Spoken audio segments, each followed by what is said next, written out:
Hi,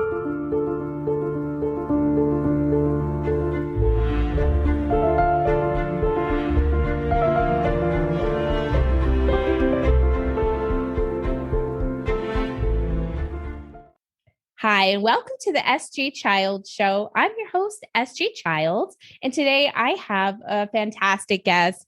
And I know I'm not supposed to adjective my guests because it's everybody's opinion, but she's fantastic. And I'm so excited to have her here today. Kacia, how are you today? I'm so excited to be here with you and just chat about all the things. This is going to be so much fun. Thanks for having me, girl. Yeah, absolutely. Let's get started just by a great introduction. Tell us about yourself and tell us, why you're here. And then we'll get into this great discussion. Yeah. So my backstory is I kind of did the thing that I thought that I was supposed to do for a long time. Like I went to school, and then I got the job, then I started working my way up the corporate ladder. And I always had this intuitive gut feeling that I was on the wrong path, but I didn't know how to get off of it because, we become like a byproduct of the expectations of our peer group. And so many of my girlfriends and my now husband, like I remember just feeling like this is the path that I'm supposed to take because everybody else is doing this and they are all just normalizing that this is just how it is. And, I decided back in January of 2014 to start my own business on the side of a full-time corporate job. And it wasn't because I was in a situation where like my back was against the wall and I had to start a business, or that I had really crappy managers or career trajectory. I actually had a really good situation on paper, and it still felt really unaligned. So yeah, I started my first business in January of 2014. We were living in the greater Seattle area. My then fiance got into NYU dental school. Ooh. We moved to New York for him to go to dental school. Yeah. And then I was working at Google and building a business on the side at that time. That business really took off, and it was kind of like an opportunity cost situation because I loved working at Google, but I loved freedom and even more. So I took the jump into full-time entrepreneurship in 2015. Built up that business while he went through school, where I was supporting both of us. We moved to San Diego. He started his first job in dentistry, recognized pretty quickly out the gates that he wasn't actually sure if it was aligned for him. Wow. Yeah. After a lot of time and effort going into it. And I was also asking myself, I had seen a lot of success in a previous business and was making great money doing it. And I just had this gut feeling come up again that so often we want to wish away this uncomfortable gut feeling that's telling us it's time to make a change. But I was like, wait a second, like this is in me for a reason. Like I'm going to use it as motivation to move. So I stepped away from that business, started something completely new, started my podcast, EmpowerHER, and really have just been on this trajectory of listening to that inner like gut feeling that's telling me, try this, and really detaching from the outcome, which has now taken us to my now husband, Sina, left full-time dentistry to jump into the entrepreneurial space. After becoming a dentist for about 3 years, he practiced. And now we moved from San Diego to Austin, tried that out for a little bit. And now we're in Denver, Colorado. Oh, wow. We've been like hopping around. I love Seattle. I love Denver. I haven't been to a couple other places, but I have been to New York, but I was too young. So can't give a good, opinion on that. Yeah. How exciting. I've changed my mind a lot. And I love to even talk about like normalizing changing your mind as you evolve and like how important that is, because so often, it's like we have this linear path of like, you went to school to this, or you started doing this, or this is what your business is all about, or this is what you quote unquote should want. And I'm like, yeah, what I'm going to want in a year, I don't know what that is. Yeah, so exactly. Here we are. Yeah. And, like I was telling you, a lot of the audience, are moms and families and a lot of special needs families, which that kind of a mindset is imperative. You have to be able to be flexible. You have to go with the flow. You cannot be rigid. At the same time, your child and yourself possibly may have extremely rigid routines that are still simply chaotic. It's very complex when you get into those needs, but it's so important. I love even this topic because obviously I am not a parent, nor do I have a lot of experience with kids with special needs, but I do think it's really important that as parents or even as individuals in general, that we also give ourselves credit for navigating something new in different seasons of life or with different seasons of parenting, and how it's so easy to look at what other people are doing and like create a narrative of whatever they're putting out on social media or whatever they're even putting out to the world, when you never really know what's going on behind closed doors. Yeah. And so often that contrast, we like compare somebody else's carefully curated content to our behind the scenes, like, I don't know what I'm doing. And it's like, gosh, like we have to give ourselves so much like radical like compassion as we're figuring this all out, like how to human. Yeah, really. Exactly. No, I think that it's so important. And I think that's one of my favorite messages too, is that we really need to give grace and understanding to everyone because we all are human. And that's where we all come together. That's where, as a society, as a world, we can start to, if we just can see the humanness in everyone and every special needs person and every non-special, everyone in general. Yeah. And that is so indicative of what we need our society to look like to be what most of us want it to be, I would assume. Yeah. It's so interesting because like, I think for this audience, I speak to a lot of entrepreneurs and podcasters, but really just women in general, where I like to think of like confidence, like it's the bucket, right? So like every single time that you show up and you keep a promise to yourself to do the thing that you said that you're going to do, it's like you're putting a little deposit into your bucket, like plop, plop, plop, plop, plop, like, for sake of the analogy, right? Where you're filling up your confidence bucket. And then of course there's going to be times where you doubt yourself or someone is going to make some sort of comment to you, whether that's a family member or friend or someone you're connected with. And it's going to feel like someone hit the side of your confidence bucket. And for sake of this analogy, some sloshes out. Right? Mm-hmm. Because you're a human. Like it's so often that people are like, don't care what anyone else thinks about your path or how you parent or how you show up to your career. But it's like, we're humans who are designed to want to belong. That's literally how we're wired. Yeah. So if you don't care what anyone else thinks, you're probably a sociopath. Like honestly, right?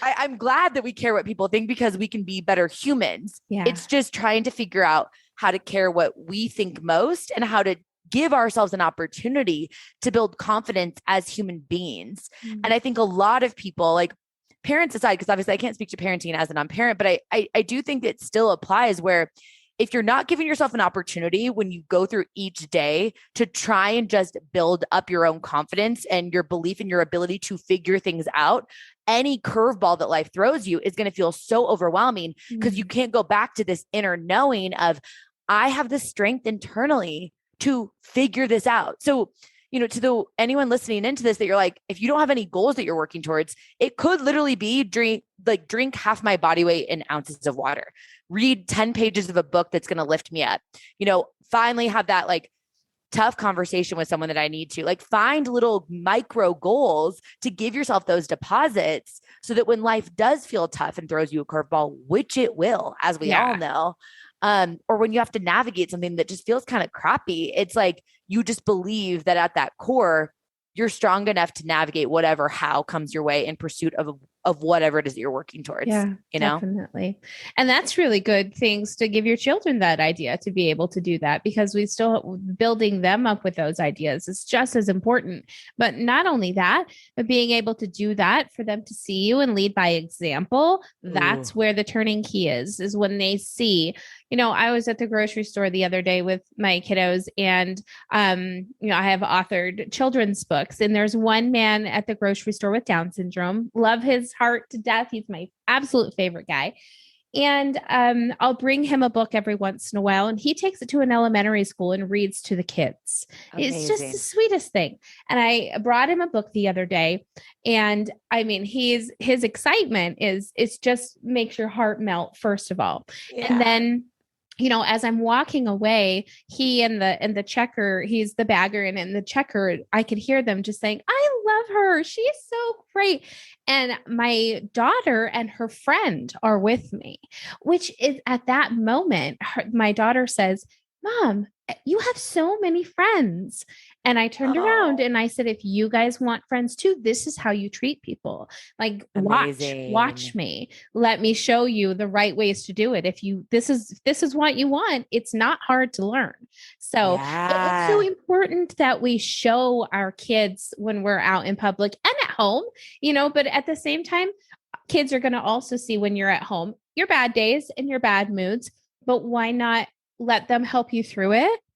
Yeah. How maybe sit down and say, I'm really having a hard day. Like when I am, my daughter always says to me, let's go for a walk. And sometimes I'll grumble and be like, oh, I don't want to go, but Yeah. she's like, Mom, every time we do, you say you feel better. And what happens? I go on Wow. the walk, I feel better. And then I'm like, thank you so much. And I let her Oh, know, because that right there is building her confidence in herself and yeah. her ability to care for someone else and be empathetic and, yeah, empowering for the whole family. Yeah. Well, it's funny that you say that too, because as someone who wants to be a parent in the next couple of years here, hopefully, I have this hypothetical conversation in my head with our future kids, and it's actually a huge fuel source for me to want to show up in my business and to Yeah, chase all these big goals. Because I know from my own experience that it's not what people have said to me, not what my parents even said to me that I remember, but it's how I like what they showed through their example, like exactly. them being like a Yes. living, like you were just talking about, is like the example that they set. Like my dad was the commander of the Seattle SWAT team and was so passionate about his career. And I remember just thinking, I want to find something that I'm that passionate about. And my mom Yeah. had this like heart for people, like light up the room personality, and just really was like care about people and like everything can happen. I'm like, let me just combine those two things together, right? Like you see Yes. that example. But when I think about our, hypothetical future kids, I'm like, I know that I want them to be able to look at me as living, breathing proof of someone that goes for her dreams, because I don't want to just tell them that Yeah. they can do anything in the world, because it just doesn't have as much weight as, them being able to say, well, Mom, why didn't you? Yeah. Right. Like, I'm doing all of this because I want to be able to be an example too for those Yes. kids. And if you really tap into that, it's so powerful. And I'm not even a parent yet. So Seriously. I can't even imagine when I'm like, Oh, have a human that's girl. like, it's like half me, like half, I'm going to die. Like, I'm going to be so excited. It's crazy. Yeah. Yeah. But it's such a driver. And it has been for me, like, even in my 20s, it was a driver for me. And I hadn't, had kids or anything. So Yeah. I love that you No, brought that up. agreed. And I'll show you what happens because of those things. What happens is your child illustrates their own book at 8 years old Oh, to be a part of this book journey with you.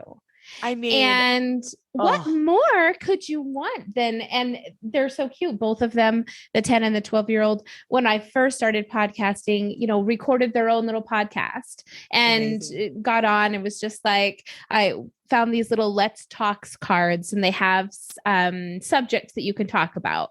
And so my daughter just grabbed a couple and said, my favorite book is this and that, or whatever, and oh, it's just so cute to see them.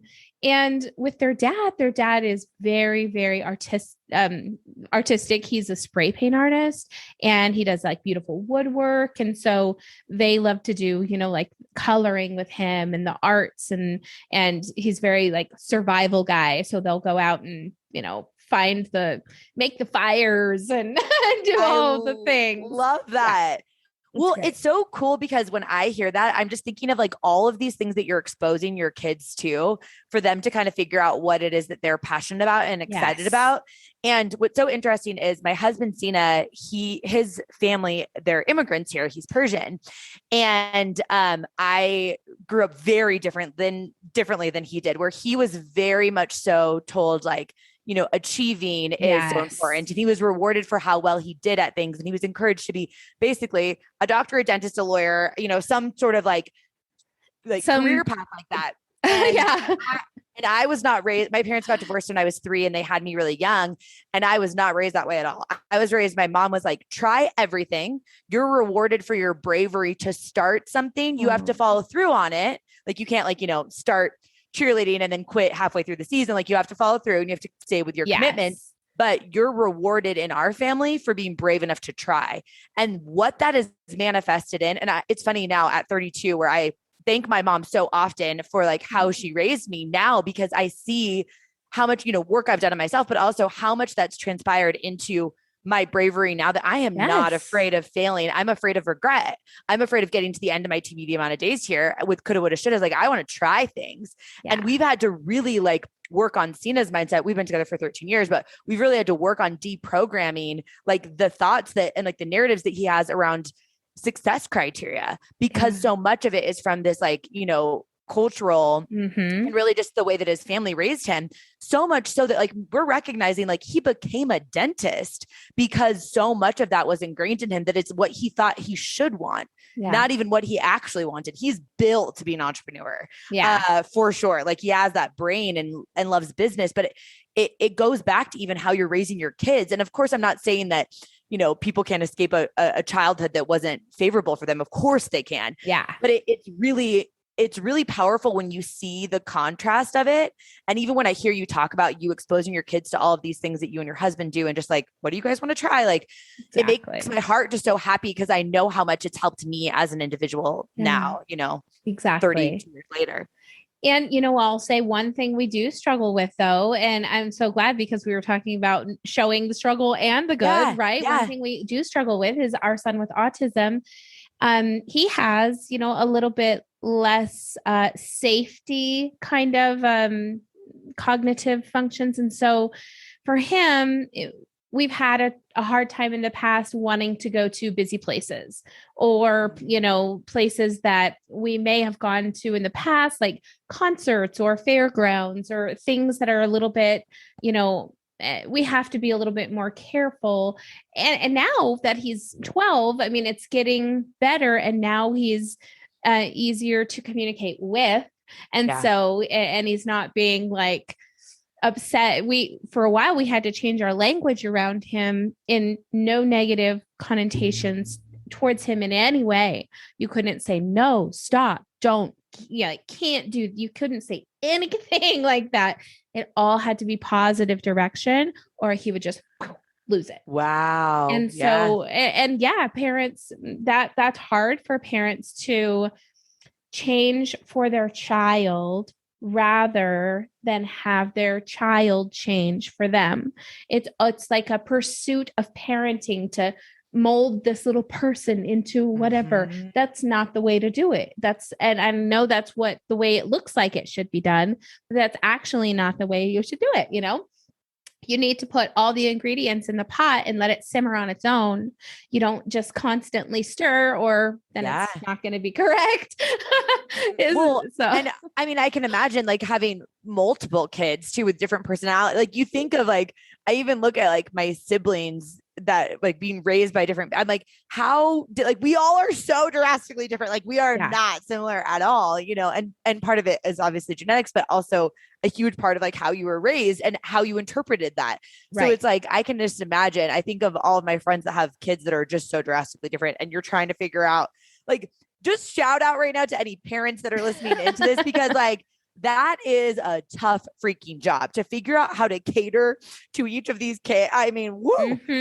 I'm excited for it, but I'm also like, I like get sweaty even thinking about me. Yeah. It's now you know who to call, right? No, it's, and it's overwhelming. At the same time, it's absolutely beautiful. Like, I wouldn't change it for anything. Like, I, said to someone in a random conversation the other day, like, it wouldn't, the fastest car, the biggest house, the best thing, nothing would make any difference than that conversation or that hug for my child. Like, nothing is more, than that, valuable than that to me. And being able to even, kind of from my childhood, being able to make this connection with these people in my life, and let them know that, like, I'm here for you. I'm your ride or die. You got this, it's important, and it's special to me. And I can see how special it is for them, and hopefully when they start going out into the world and making relationships, it will be apparent in those relationships. But like you said, everybody's individual, and I can't ever like expect that, that will be the case, because they take their own personalities with them. Yeah. Yeah. It actually makes me think about the idea of like, when I think of how everybody's individual, thinking of like the people that are listening into this episode, how, we know not to compare ourselves to other people and like what's going on in the world. Like we know that cognitively, but what I've actually struggled with even more than comparing myself to other people and how they're going about doing things is sometimes I compare myself to a prior version of myself when the circumstances were different, right? Which is such a tricky thing to do because we lost Cena's dad, my husband's dad, last year, and right before we lost him, my business was like exploding and we were just so aligned and I could just like crush through stuff. And I was like, I had so much energy and like, when you're aligned, you just are so excited. Crazy. And then as soon as we found out his dad's cancer came back, and we flew from Austin, Texas, where we were living, up to Seattle, where we're from, to be by his side. And we were by his side every single day until he moved and transitioned into hospice for 11 weeks, and then he passed. And I remember there was a point right at the very beginning of juggling all of this crazy momentum and so many incredible things happening with the business. And then also like the reality of what was going on in our life at that exact time. The contrast was so big, right? Like high highs and then literally like debilitating lows at the exact same time. So it was like learning to hold those emotions, those two emotions simultaneously, which I feel like a lot of people listening in can connect with. Like there's probably parts of your life that you're like, I'm doing a really good job here, or I love this part of my life, but I feel like I'm really struggling here or whatever. And like that you can have both of those feelings. But I had to check in with myself in real time of saying like, what am I defining as like my success criteria for how I'm showing up right now as a human being during this season? Because the day before the call of like, get up to Seattle, like this is bad, this is terminal. I was completely different than that after that call. And at first I almost like had these expectations of how I was going to show up to my relationships with, friends and family, to my business, like show up for, my podcast community and like all the people that I'm trying to impact. And I was like, if I'm comparing myself to a prior version of me, as in yesterday's version of me, I'm going to constantly feel like I'm failing. Absolutely. And why would I ever set myself up like that? So at first I did it and I felt this like jolt of like, I gotta redefine what quote unquote success, which during that season was like survival. Yes. I got to redefine this right now. Otherwise I'm just going to start spiraling, feeling like I'm failing and just writing that narrative where you're just like going down this black hole. And then you're like crying on your bathroom floor. You're like, what am I doing with my life? Like, I was like, I gotta kind of check this in, so I don't know. That's just been something on my heart a lot because a lot of times when I'm speaking with women, they're saying, back like, when I had one kid or back when my child was XYZ ages or, now like I handled this when I had two and now they have three kids. And it's like, girl, I don't know anything about parenting, but I'll tell you, it sounds like you've got a completely different set of circumstances and you're trying to compare to how you did it before when the circumstances will never be that again. I love that. There's a really great analogy my husband told me not too long ago. It's like you can walk up to the same river in the same spot, put your foot in the water, but it'll never be the same water that you're putting your foot into ever. Yeah. And that is kind of the same situation. Like you can always show up, but it's always going to be different circumstances. And it's never going to be the you from yesterday that shows up. That's such powerful information. Yeah. And I think it's really beautiful to think of like the constant evolution because, that was such a tough season for us because he had just left his career path and was so excited to figure out what else he wanted to do. We were fortunate enough to be in a situation where my business could support us while he was kind of figuring out what do I want to do if I'm not a dentist. And, then his dad passing and us trying to navigate, this is a lot of change after 13 years of him being very like structured and kind of like following this linear path and being very stable personality wise. There was a lot of anxiety that came up after the grief for him, which also then turned into anxiety for me, which is something that we had never navigated really to that degree. Yeah. And it's almost like though now at this place in life, I can look back to, even 9 months ago and how tough that season was. And it's because of the contrast that the highs feel that much more fulfilling because you've had the contrasting lows. Like that's the whole human experience, right? Is like having that full spectrum. And so often, especially people that I'm connected with through my podcast or social media, I'm a very like high, like energy type of person. And they're like, Kacia, like, I wish I could be like as happy as you are all the time. And I'm like, oh, no. My goal is never to be happy all the time because I would be missing out on the full human experience. Like, I mean, you can't learn how to build grit and resourcefulness and character and like see what you're made of if everything is rainbows, butterflies, and happy little unicorns all the time. Yeah. And it's fake. Like that's not even real. So I think it's cool, like knowing how much of your audience is parents. And I can just imagine that some days probably can feel like the best day and the worst day in the same day. That's a lot like, right? Like that's a lot like entrepreneurship too. Yeah, it's like right. all of a sudden you have the best day and the worst day in the same hour. And you're like, I'm like amazing at this. I'm going to crush everything. You're like, I suck. What am I doing? You're ugly crying. Syndrome, right? Yeah, exactly. Like, where did all this snot and mascara that's like all in my mouth? Like, you know? Certainly. So I just have so much respect for parents. And I really think it is like obviously very different, but also like there's a lot of parallels with entrepreneurship. And I think it's funny you said that. I agree. I had a question I was thinking about while you were talking, and it was, how can, or do you now see, and maybe does your husband feel a little less pressure about that goal or about those things? And not that would be a wonderful way to like relieve pressure, but just as far as having those cultural expectations. Yeah, for sure. I think part of it was like when you identify, when you're in a big season of change, and like we were fortunate that he had some space, right, to kind of think about like what it is. And I'm such a huge proponent of like, he said to me when I was at a business mastermind. So I was meeting up with 25 different entrepreneurs. Everybody had different businesses.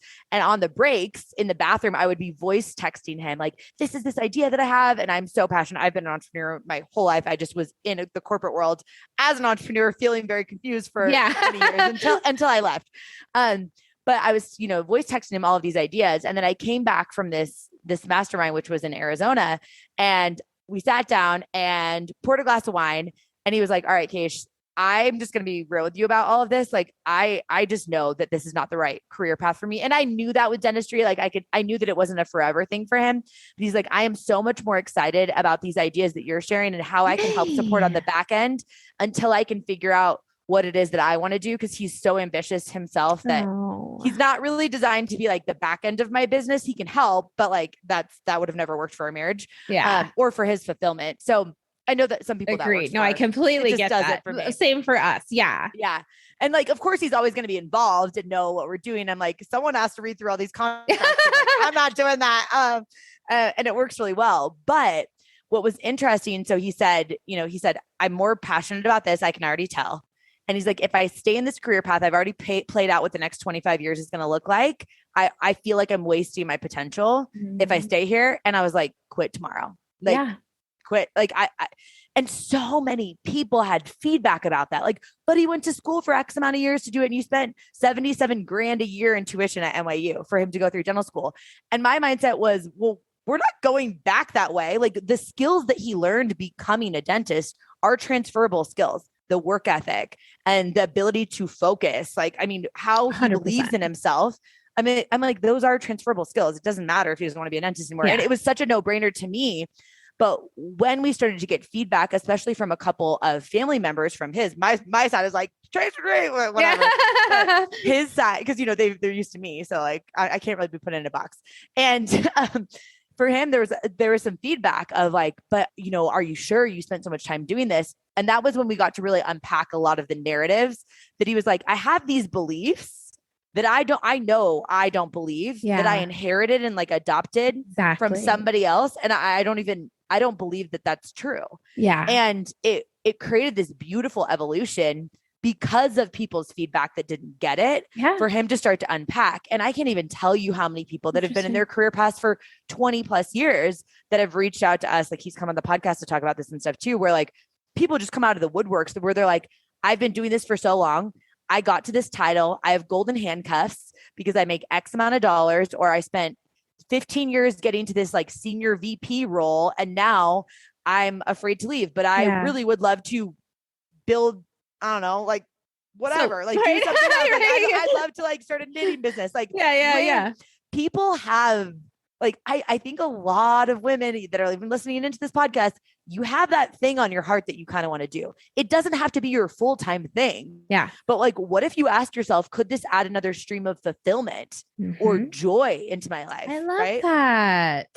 And that's income, that's cool. But exactly. No, I think that's something people don't do. I think that beautiful points to be made right there. Another stream of fulfillment, a stream of passion. Those are things that can acquire those income if that's what you're looking for. But not only that, I'll tell you what happened. And I don't know, we'll have to talk about kind of your podcast, what really got you into it and got you started. But I was just being a guest for my books, promoting my books. And, some people just said, you're great at this. Like, you need to start your own podcast. And I said, are you kidding? What? Me? And my husband said, let's do it. Here's the equipment. He did this background for me, bought the canvas. Yeah, he's fantastic. And through that, I got on, just started doing it. And all of a sudden I'm like, okay, wait a second. Here I've gone 10 years with no makeup, running around the house, not worrying about if I showered in the last 2 days or whatever, honestly. Yeah. And, I'm definitely not doing makeup. Like, are you kidding me? And my hair, like, that's the last thing I'm going to be worried about. And now I'm like, oh my gosh, I'm putting on dresses and I'm doing my hair and my makeup. And I'm like, girl, you still got it. You still got it, girl. And I was so surprised. And so at the beginning, it was like a whole new me came about, and this whole new love for myself, and this whole new, like you said, a whole new season of me that I had packed away for so long. And, and just was like, here's my mom role. I'm a homeschool mom. Better get the high waist jeans, right? Whatever. It's just silly. Like, these little parts we put ourselves into, compartmentalize ourselves or whatever. And then, of course, like you said, when you remove, because I'm the same way, I'm like, okay, which career is this? 7, 8, 9, so many careers I've had, so many paths, and that's because of the same thing, entrepreneurial spirit, and just knowing that I could do more. I could do more as this. I could do more as this. I could have a bigger voice doing this, and here I am. Yeah. It's really interesting because how I got started in podcasting was, so like, I had this business that was really successful in terms of, I was making a lot of impact with it. I got a lot of cool opportunities. Like, I got to speak to thousands of people. I learned that I love public speaking from it. Made great income, all of that, but it no longer felt aligned. So to me, there's no dollar amount on that. I had to make a change. And when I decided to start the podcast, I felt like there were a lot of women that were in seasons where they had done the thing that on paper made sense to them, or by their criteria of what that role should be. Like, I'm doing all these things, but I still feel off. And that's how I felt. And I didn't see a lot of female podcasters in the personal development space that were like, come with me, let's figure this out together. I'm in it right now. It was a lot of, I've been through this, take my hand, I'll show you the way, because I'm a couple of steps ahead of you. Yeah. I was like, what would it be like if I were to start a podcast? And I just pulled back the curtain. I felt so confused and lost about myself 3 years ago that I would just find people that wrote books about it. I would literally type into like Google, feeling lost. And I'd be like, did someone write a book about it? And then I'd listen on Audible to people's voices, and then I'd go like creep on them on Instagram. And I'd try and find people that I felt like I could vibe with them. And then I'd bring them on the show and I would ask them all of the questions that I wanted to know. Just like that. Right. And I was like, I'm just curious as to like how they got started in this. And then I would share in real time what I was learning. And the approach was always come with me rather than look at me. And that cultivated a really strong community straight out the gates because I was so transparent about it. I wasn't trying to pretend like I had it all together. So I didn't feel like an imposter because I was always saying like, you feel like an imposter if you're faking it. I wasn't faking it. I was like, I don't know what I'm doing. So let me just ask someone else if maybe they can help me. And then I'll share with you what I'm learning in real time. And I think it's a good reminder that sometimes some ideas get, sparked on our heart because we recognize how things are being done already or how things are being represented. and we don't see what we wish existed. So I'm like, well, if what I want to be represented is not being represented, maybe it's because I am supposed to be the representation. Like, oh, there aren't people that are really talking about this in this way in a vibe that I would connect with. Oh, it's because it's me. All right. So as soon as that clicked for me, I announced so I went to social media and I was like, hey, I'm starting a podcast. I did not even know how to start a podcast. I don't wait and like figure it out. I just cast the vision and then I'll bring people along on it. Yeah. And that public accountability, like I texted, I mean, I obviously told my husband, and then I texted my best friend and my assistant at the time. And I was like, I'm starting a podcast. What do you guys think? And then, next told a couple of girlfriends, like called my mom, called my dad. My dad's like, how do you even do that? Who cares? You always figure everything out. And so I had that skin in the game straight out the gates. And then the first episode that I recorded, I was like, I'm going to do this forever. I loved it. I loved it so much. Right. Yeah. And you do your solo, which is a little bit harder to do. Honestly, like I haven't done a solo one yet. So props, but I also have to put you on a little pedestal here and give you a big thank you, because in that Indie Pod Summit that we were both a part of, while you were talking, there was something that I've changed because you taught me in that summit was that in my intro and all of that, it was, do all the things. Here's the 5 list of things to do. Cut that out. Number 1.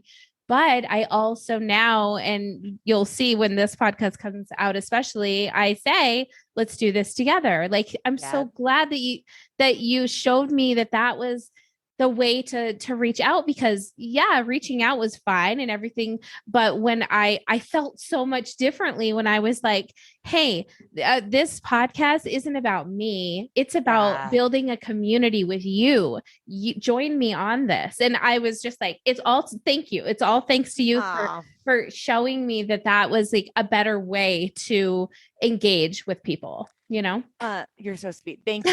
You're welcome. But I also feel like it's just made it so much more fulfilling because it also creates, like, it raises the necessity to want to show up for it. Because maybe there are women listening into this that are podcasters, maybe, or you're creating some sort of content that you're putting out into the world, newsletter, whatever it is, where if it's about you, it's so much easier to throw in the towel when this might be the last thing that someone's added to their already full plate. Like, I've helped hundreds of women launch podcasts and grow their shows and monetize and all that stuff. And it's like, I always am telling them, like, you're already busy, right? Like, let's acknowledge we're all busy as human beings, but you're adding on this thing already to your plate. So what's going to make you raise the necessity to show up with it and be consistent? Because that's what's going to be cultivating community. Well, when you know who it is that you're most excited to serve and you feel this connective tissue with that person, you're going to want to show up for them because you feel compelled, like you need to. Yeah. And that is like a healthy pressure. And that's kept me so consistent for 3 years now of doing this, So yeah, absolutely. And I've been in a year, so I'm, goals for me to keep going. And and if you love it, like after a year, if you love it. Yeah. That's the other thing too, is like, I often get questions from people of like, how do I know when it's time for me to leave something, or if I should be making a pivot? I'm like, intuitively, you probably know. Yeah. But then on top of that, I always like to give myself the space to say, like, have I been doing that thing for long enough with enough like oomph, which is not really a real word, but like enough heart and passion to feel like I can say I really gave it a full go? Because the last thing you want to do is like toe dip into something that you're really interested in and then have this regret in the back of your head of like, I wonder what would have happened. Right. Absolutely. I think that taking chances is always a great idea. I've been kind of the risk taker in my whole experience. I wonder if we're both maybe the same astrological sign, and no, just kidding. Just like minds, right? Great minds, girl. But it's so important that we, number one, show up for ourselves. And, for you and I, show up for our communities that we're making. Before we go, I think we could just keep going. We're better make like 10 more episodes. But what is the name of the podcast and your social medias and all of the great stuff where we can find you and get in touch with you and support you? You're so sweet. Thank you so much. So my podcast is called Empower Her. It's a Monday, Thursday podcast. So like you mentioned, I do a lot of like solo episodes. On Mondays, I do what are called pep talks. They're like less than 15 minutes, light a little fire under your booty type of listen in the shower while you're getting ready. I do a couple interviews a month, but typically it's more solo episodes and they're short. Like normally around like 25 minutes or less. Yeah. And so that's my podcast. I love it. And I have an awesome course for people that are interested in starting podcasts, as well as for existing podcasters that want to grow, scale, and monetize. I have a program for that as well. And then, my favorite social media platform is Instagram. It's at Kacia.Fitzgerald. I'm pretty active over there and love to just pump people up, get excited. I like to be a hype guys. girl. Absolutely. In fact, since I met you, I've told a few people, like, you guys think I'm high energy. You haven't even seen this girl yet. Like, she's like a 10 times 10 on me or something. And that doesn't happen often because I'm sometimes you are. Yeah. That's why I like your vibe. Talkative, bubbly one. Yeah. People are like, oh, this girl, stop smiling about things. But, I have been fired for a job for being too nice. I was fired from a divorce law firm, my only firing in my entire life. And I was that feels aligned. I'm happy for the I don't think that was the right job for you. Yeah, I agree. Oh my gosh, isn't that the truth? This is so funny how life works like that. Throws you here, it takes you there, and so true. You thought that was good, but that was not true. Yeah, so I love it too. Well, thank you so much for your time and for connecting with me. And it was just absolutely beautiful having you on today. Thank you so much. I appreciate you. We'll be in touch.